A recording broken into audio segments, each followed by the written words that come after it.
সকলেরই দরজা হইতে আল্লাহ ফিরিয়া তোমারি দরওয়াজায় রইলাম পড়িয়া।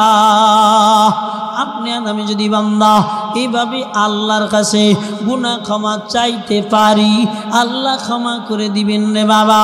ও নওজোয়ান ভাই, তুমি কি জানো মাটি তোমাকে ডাকে, সাবধান হয়ে চল। আমি অন্ধকার ঘর, আমি পোকামাকড়ের ঘর, আমি সাপ বিচ্ছার ঘর, সাবধানে চলাফেরা কর। নারী কি এবার মাজা পর্যন্ত গেড়ে, বুক পর্যন্ত গেড়ে এবার পাথর মারা শুরু হয়ে যায়। নবীজির সাহাবী পাথর মারতে যায়, একটা রক্তের পিটকি শরীরে সেলাই যায়। এবার ধিক্কার দিতে থাকে। নবীজি জানা দেয়, ও সাহাবী, জান্নাতি মানুষ যদি দেখতে চাও দেখে নাও, ধিক্কার দিও না। এই মদিনার ভিতর 70 জনের তওবা যদি একত্রিত করা হয়, এরপরেও এই নারীর তওবা বড় দামি। চিল্লা বলবেন না সুবহানাল্লাহ। ও ভাই, গুনাহ করেছি রে ভাই, আল্লাহ বলেন তুই গুনাহ করার যোগ্যতা রাখ, আমি আল্লাহ ক্ষমা করার যোগ্যতা রাখি। এই দুনিয়ায় তুই গুনাহ করবি, আমি আল্লাহ তোরে ক্ষমা করে দিব। নবীজির চাচা হযরতে হামজা রাদিয়াল্লাহু তাআলা দুনিয়া থেকে কিভাবে বিদায় নিয়েছে রে বাবা, কিবা জানো না? ইতিহাস সবার সম্মুখপানে বিদ্যমান। নবীজির চাচার হাত দুখানা কেটে দেওয়া হয়, পা দুখানা কেটে দেওয়া হয়, নাকটাও কেটে দেওয়া হয়, কানও কেটে দেওয়া হয়, প্রত্যেকটা অঙ্গ প্রত্যঙ্গ। নবীজির সাহাবী তখন হন নাই। হযরতে ওয়াহশী এমনি ভাবে দরাশাই কইরা কাটা কাটা শুরু হয়ে যায়। শুধু তাই না, হযরতে হামজা রাদিয়াল্লাহু তাআলা ওনার বুকটা ফাড়িয়া আল্লাহর বান্দারা কলজাটা বাইর কইরা হিন্দার হাতে দেয়। এবার হিন্দার হাতে নিয়া রক্ত চষে কলিজা চাবায়। আমার মায়ার নবীর চাচাকে এভাবে দুনিয়া থেকে ওয়াহশী বিদায় করে দেয়। আমার নবীজি বড় ব্যথিত হয়। চাচার মতন দরদি কেউ নাই। চাচা দুনিয়াটা বিদায় নিয়েছেন, আমার কে অভিভাবক হবে রে? আল্লাহর বান্দা নবীজি এবার বলেন, আমার চাচাকে দেখলাম, আমার চাচার ডানা মেলে জান্নাতের ভিতরে উড়ন্ত। চিল্লা বলেন সুবহানাল্লাহ। ওই চাচাকে মারার পর ওয়াহশীর প্রতি নবী আমার ক্ষুব্ধ হয়ে যায়, এমন ক্ষুব্ধ হয়ে যায়, এমন রাগান্বিত হয়ে যায়। নবী এবার তার ভয়, মুসলমানের ভয়, ওয়াহশী পালায়া যায়। এবার পালায়া যাইয়া নিজের অনুতপ্ততা দিলের ভিতরে যখন আইসা যায়, নবীর কাছে চিঠি লেখে, মুহাম্মদ, আমার মুসলমান হইতে মনে চায়, আমার আসতে মনে চায়, মুহাম্মদ যদি অনুমতি দেও। এই লিখিবার চিঠি দিলেন হযরত নবী আকরাম মুহাম্মদুর রাসূলুল্লাহর কাছে রে বাবা। যখন চিঠি দিলেন, নবী এবার চিঠির জবাব দেয়। নবীর চিঠির কি বলে ওয়াহশী এবার জানায়া দেয়। আল্লাহ বলেছেন, লা ইয়াদউনা মা'আল্লাহি ইলাহান আখার ওয়া লা ইয়াকতুলুনান নাফসাল্লাতী হারামাল্লাহু ইল্লা বিল হক। মুহাম্মদ রে, আমার আসতে মনে চায়, তবে এই আয়াত আমাকে আসতে দেয় না, বাধা দেয়। লা ইয়াদউনা মা'আল্লাহি ইলাহান আখার, আমি তো আল্লাহর সঙ্গে শিরিক করেছি। ওয়ালা ইয়াকতুলুনান নাফসাল্লাতী হারামাল্লাহ, আমি তো অন্যায়ভাবে দুনিয়ার জমিনে হত্যা করেছি। এই আয়াত আমাকে আসতে বাধা দেয়, আমি কেমনে আসব?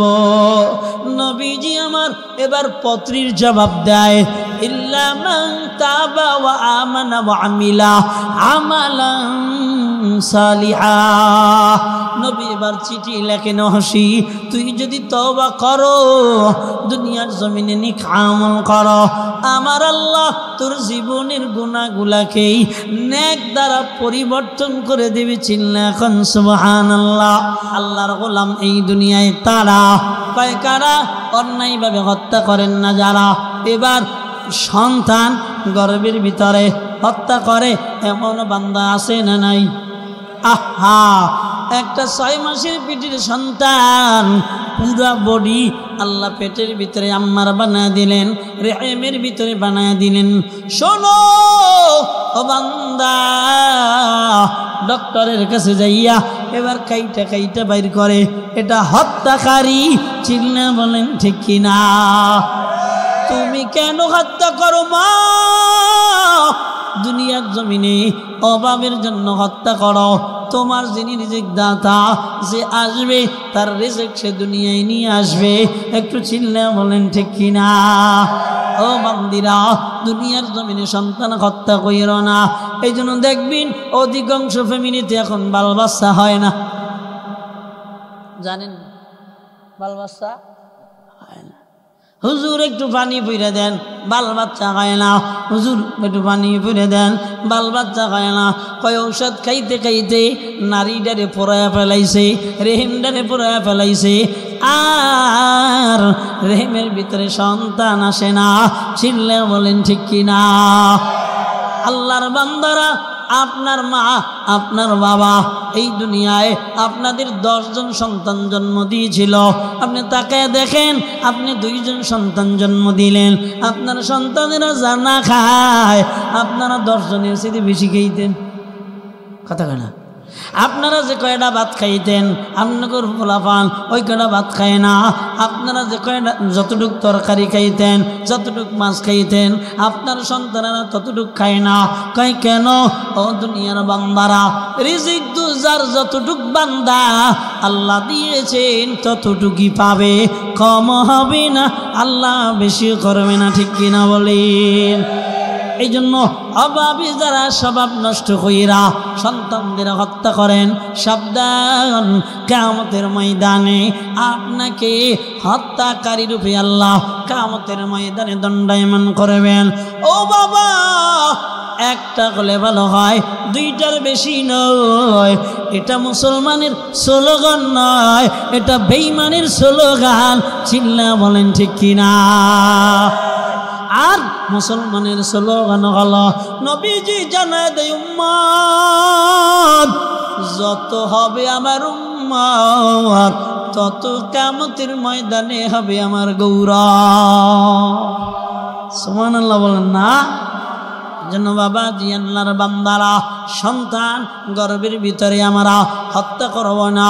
ও যুবক, তোমার মনের মিল হয় নাই, এই জন্য তুমি আর একজনকে হত্যা করবা।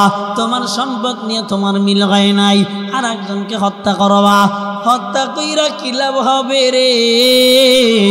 তুমি আর এই দুনিয়ার জমিনে বেশি খাইতে পারবা না, বেশি নিয়া কবরেও যাইতে পারবা না। একটু বলবেন ঠিক কিনা? এই জন্য আল্লাহ বলেন, আমার গোলাম তারা অন্যায়ভাবে হত্যা করে না যারা। ও দুনিয়ার বান্দারা, এবার শুনে নাও। 3 নম্বর আল্লাহ বলেন, ওয়ালা ইয়াজনুন, আমার গোলাম তারা দুনিয়ার জমিনে জিনা করে না যারা। জিনা আছে না নাই? বলেন না কেন? মাদ্রাসার ভিতরে জেনা, স্কুলের ভিতরে জেনা, কলেজের ভিতরে জেনা, বাজারের ভিতরে জেনা। বলেন ঠিক কিনা?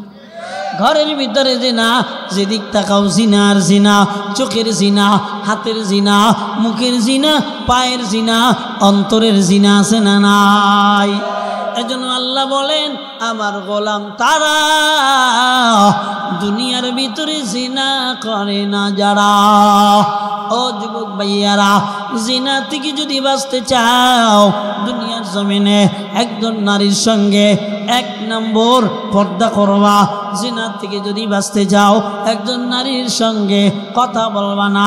জিনা থেকে যদি বাঁচতে চাও এই দুনিয়ার জমিনে ও মাজানেরা একজন পুরুষের সঙ্গে দেখা করবা না। জিনার থেকে যদি বাঁচতে চাও এই দুনিয়ায় একজন পুরুষের সঙ্গে কথা বলবা না। আল্লাহ তোমারই জিনা থেকে বাঁচিয়ে দেবেন। কথা বলেন ঠিক কিনা? এই আল্লাহর বান্দারা, জিনা করা ভালো না খারাপ? বেবিচার করা ভালো না খারাপ? ও আম্মা জানেরা, আমার মাইকের আওয়াজ যদি এমন কোন মায়ের কানে যায়, স্বামী বিচারা বিদেশে এত কষ্ট করে, তুমি দেশে বৈশা বেবিচার করো। ও যুবতী বোনেরা, স্বামী বিচারা এত কষ্ট কইরা বিদেশের বাড়ি, মাস শেষ তোমার অ্যাকাউন্টে টাকা পাঠায়, তুমি এই দুনিয়ায় যুবকের সঙ্গে বেবিচার করো। আছে না নাই? চিল্লা বলেন আছে না নাই? হাতে দইরা বলিও যুবতী, হাতে দুইরা বলিও মা, দুনিয়ার ভিতরে জিনার খাতায় নাম লেখাইও না। এই দুনিয়ায় যে ব্যক্তি জিনার ভিতরে বেবিচারের ভিতরে লিপ্ত হয় ওই ব্যক্তির কাছে আল্লাহর বরকত থাকে না। যেই সমাজের ভিতরে জিনা বেবিচার বেড়ে যায় এই সমাজের ভিতরে বরকত থাকে না। নবীজি জানাই জিনা বেবিচার করা মানি হলো হাত দিয়া গজব সমাজের ভিতরে টেনে আনা। চিল্লা বলেন না নাউযুবিল্লাহ। এই জন্য ভাইয়ারা শোনো না, জিনা থেকে বাঁচার চেষ্টা করো। তোমার বোনের সঙ্গে কেউ জিনা করলে তুমি কন্ট্রোল থাকতে পারবে না। তোমার মার সঙ্গে কেউ জিনা করলে তুমি কন্ট্রোল থাকতে পারবে না। তোমার বিবির সঙ্গে যদি কেউ জিনা করে রে ভাই, তুমি কন্ট্রোল করতে পারবে না। একটু নিজেকে বুঝাও, তুমি যার সঙ্গে জিনায় লিপ্ত হও এ তো কারো না হয় মেয়ে, কারো না হয় বোন, কারো না হয় বিবি, কারো না হয় মা। একটু বলবেন ঠিক কিনা? এই জন্য দুনিয়ার জমিন আল্লাহ বলেন আমার গোলাম তারা জিনা করে না যারা। হ্যাঁ, কখনো যদি কোনো শয়তানের দোকায় জিনা হইয়া যায়, গুনাহ হইয়া যায়। ওয়াল্লাযীনা ইযা ফাআলু ফাহিশাতান আও যালামু আনফুসাহুম যাকারুল্লাহ ফাস্তাগফিরু লিযুনুবিহিম ওয়া মান ইয়াগফিরু যুনুবা ইল্লাল্লাহ।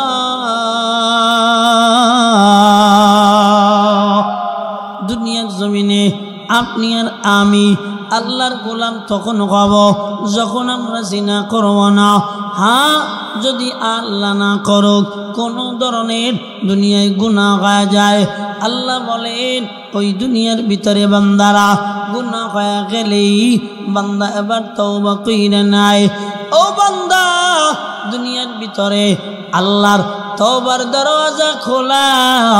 তওবার দরওয়াজা দুইটা মাধ্যম হতে পারে।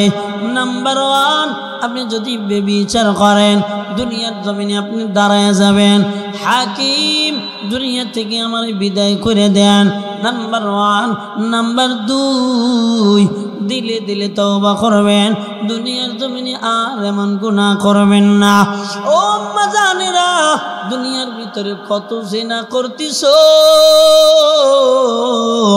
কত আনন্দ রূপ চর্চা করতেছ, একটু নিজেকে বুঝাও। এই গুনাহ নিয়া অন্ধকার কবরে যাইবা, কিয়ামতের ময়দানে একজন জিনাকুন হিসেবে দাঁড়াইবা, বেবিচারিণী হিসেবে দাঁড়াইবা। শুধু তাই না, জাহান্নামের ভিতরে আবার আল্লাহ তোমার পেটের বিচারে বাচ্চা বানায় দিবেন। আবার কেমন বাচ্চা? আগুনের বাচ্চা, আগুনের সন্তান বানাবেন। আবার তোমার দ্বারাই প্রসাব, কি বলে দুনিয়ায় যেমনি ভাবে সন্তান প্রসাব করে ওই জাহান্নামের ভিতরে এমনি ভাবে সন্তান প্রসাব করা লাগবে। আম্মা জানেরা, কতদিন সহ্য করবা? সহ্য করতে পারবা না। এই জন্য দুনিয়ার জমিনে নিজেকে পাক কইরা নাও। নবীজির এক সাহাবিয়া নবীজির দরবারে আগমন কইরা ডাক দিয়া বলেন, ইয়া রাসূলুল্লাহ, ইয়া হাবিবাল্লাহ, আমি দুনিয়ায় বেবিচার করেছি, আমার বিচার কইরা দেন, আমি দুনিয়ার জমিনে আর বাঁচতে চাই না।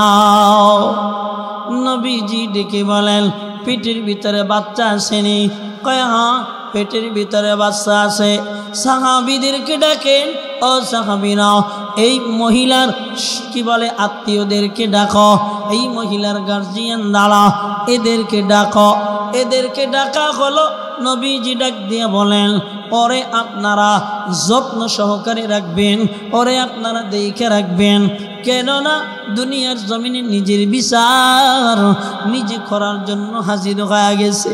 ওরে জাহান্নামের আগুনে জ্বলতে চায় না, নিজের বিচার নিজে করার জন্য দণ্ডায়মান হয়ে গেছে। বান্দি এবার বাড়ি ফিরে যাইয়া হয়তো আত্মহত্যা করতে পারেন, আর না হয় এই ফ্যামিলির ভাই গালি দেবে, এই ফ্যামিলির বোন গালি দেবে, এই ফ্যামিলির বাবা মারধর করবে, গালি দেবে। এই জন্য অভিভাবকদেরকে ডেকে বলে, সাবধান, আপনারা ওকে দেখিয়ে রাখবেন, ওর প্রতি ভালো নজর রাখবেন। ওর যখন দুনিয়ার জমিনে বাচ্চা প্রসব হয়ে যাবে, আপনারা ওকে সঙ্গে সঙ্গে নিয়ে আসবেন। ও দুনিয়ায় ওর গুনাহ ক্ষমা করাইতে চায়, আল্লাহ ওকে পবিত্র বানায় দিবেন। নারী দুনিয়ায় এবার প্রসব করলেন, এই দুনিয়ার জমিনে সন্তান চলে আসলো, সন্তানকে নিয়ে আবার নবীজির দরবারে দাঁড়ায় যায়। ও নবী আমার, সন্তান দুনিয়ায় আগমন করেছে, আপনি আমাকে পাক ও পবিত্র বানায় দেন। নবীজি ডেকে বলেন, এই অভিভাবক বীরেন্দ্ররা, আপনারা ওকে নিয়ে যান, ওর সন্তানটাকে দুগ্ধ পান করান। শরীরের পুষ্টি আনয়ন যখন হয়ে যাবে, দুগ্ধ যখন ছাড়বে, তখন ওকে আপনারা নিয়ে আসবেন। আল্লাহর পক্ষ থেকে যে হুকুম হয়, সেই হুকুম অনুযায়ী বিচার ফায়সালা করে দিব। যুবতী যেতে চায় না, ডাক দেয়া বলে, নবী আমার, আমি জিনা করেছি, বেবিচার করেছি, আমাকে দুনিয়ায় বিচার কইরা দেন, আমি দুনিয়ায় আর এই মুখ কাউকে দেখাইতে চাই না। এবার বাচ্চার দুগ্ধ শেষ হয়ে গেল, দুগ্ধ পান চাইরা দিল। নারী আসলেন, এবার নারীকে নবীজি আমার খোলা ময়দানে নিলেন, নারীর মুখ বেঁধে দিলেন, শরীরটা পুরা কাপড় দিয়া রশি দিয়া বেঁধে দিয়া সাহাবীদেরকে বলে, এবার ওকে পাথর মারো, দুনিয়া থেকে যত সময় বিদায় না হয় তত সময় পর্যন্ত তোমরা একে পাথর মারো। মহিলা দাঁড়ায় যায়, ও ভাই, গুনাহ করো, এরপরে তো আনন্দ করো। ও যুবতী, নিজে দুনিয়ায় চামড়ার ব্যবসা করো, এরপরে এত আত্ম অহমিকা নিয়ে চলো। তুমি কি জানো, মাটি তোমাকে ডাকে, সাবধান হয়ে চল। আমি অন্ধকার ঘর, আমি পোকামাকড়ির ঘর, আমি সাপ বিচ্ছার ঘর, সাবধানে চলাফেরা কর। নারী কি এবার মাজা পর্যন্ত গেড়ে, বুক পর্যন্ত গেড়ে এবার পাথর মারা শুরু হয়ে যায়। নবীজির সাহাবী পাথর মারতে যায়, একটা রক্তের পিটকি শরীরে সেলাই যায়। এবার ধিক্কার দিতে থাকে। নবীজি জানা দেয়, ও সাহাবী, জান্নাতি মানুষ যদি দেখতে চাও দেখে নাও, ধিক্কার দিও না। এই মদিনার ভিতর 70 জনের তওবা যদি একত্রিত করা হয়, এরপরেও এই নারীর তওবা বড় দামি। চিল্লা বলবেন না সুবহানাল্লাহ। ও ভাই, গুনাহ করেছি রে ভাই, আল্লাহ বলেন তুই গুনাহ করার যোগ্যতা রাখো। আমি আল্লাহ ক্ষমা করার যোগ্যতা রাখি। এই দুনিয়ায় তুই গুনাহ করবি, আমি আল্লাহ তোরে ক্ষমা কইরা দিব।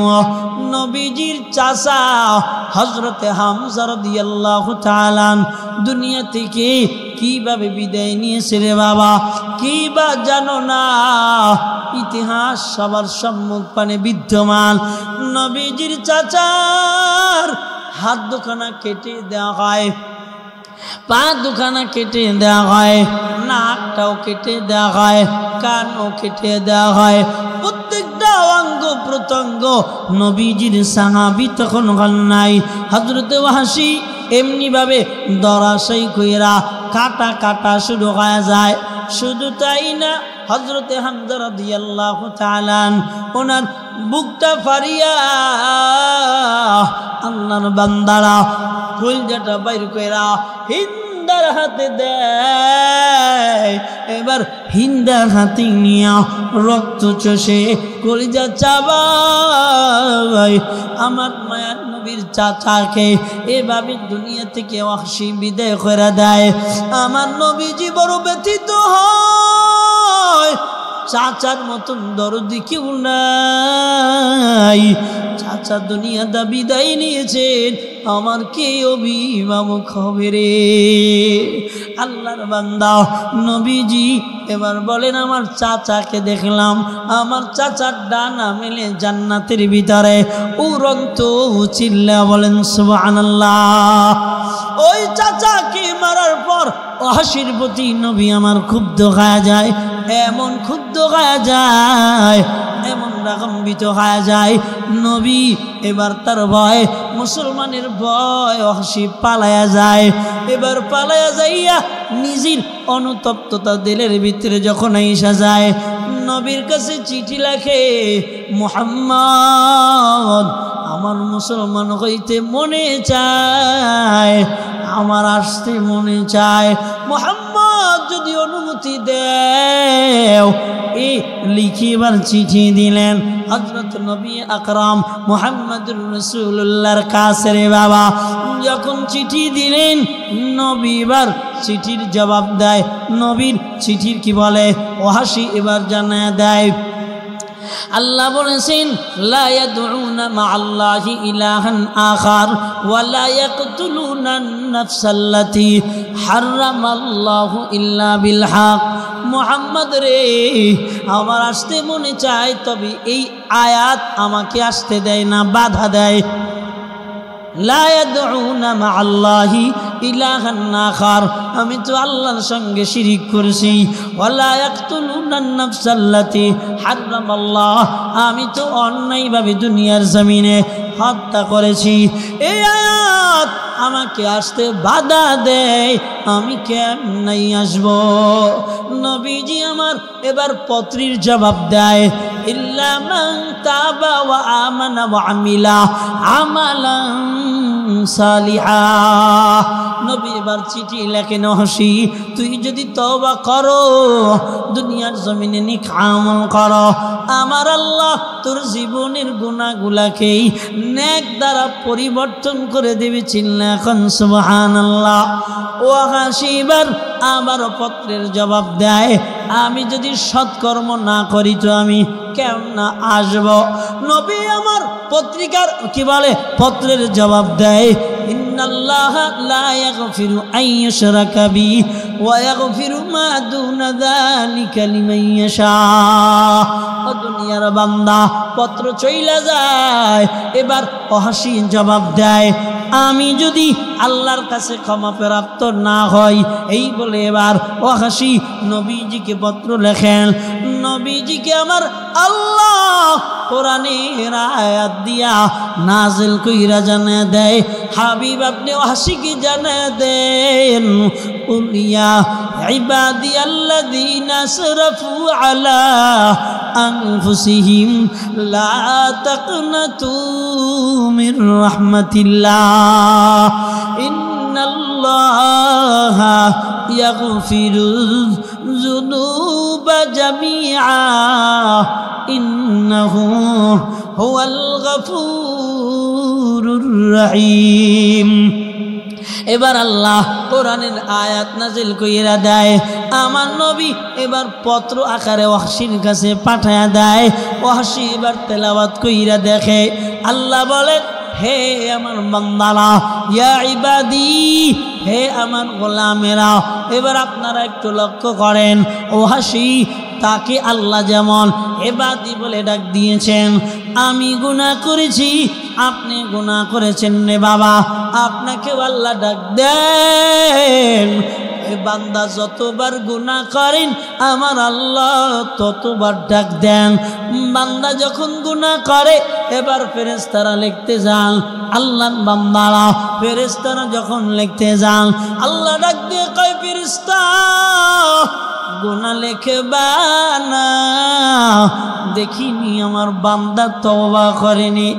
আহারে, আমার আল্লাহ ফেরেশতাকে অপেক্ষামান রাখেন, কিন্তু বান্দা যখন তওবা করে, যখন নেকি করে দুনিয়ায়, আল্লাহ জানা দেয় তাড়াতাড়ি তাড়াতাড়ি নেই ফেলা। আল্লাহ বলেন, হে গোলাম, আসরাফু আলা আনফুসিহিম, দুনিয়ার জমিনে গুনাহ কইরা, শিরিক কইরা, জিনা কইরা, মানুষ হত্যা কইরা, এই দুনিয়ার জমিনে যারা নফসের উপরে জুলুম করেছ, যেই জুলুমের পরিণাম জাহান্নাম। আল্লাহ বলেন, লা তাকনাতু মির রাহমাতিল্লাহ, তোমরা আমার রহমত থেকে নৈরাশ হইও না।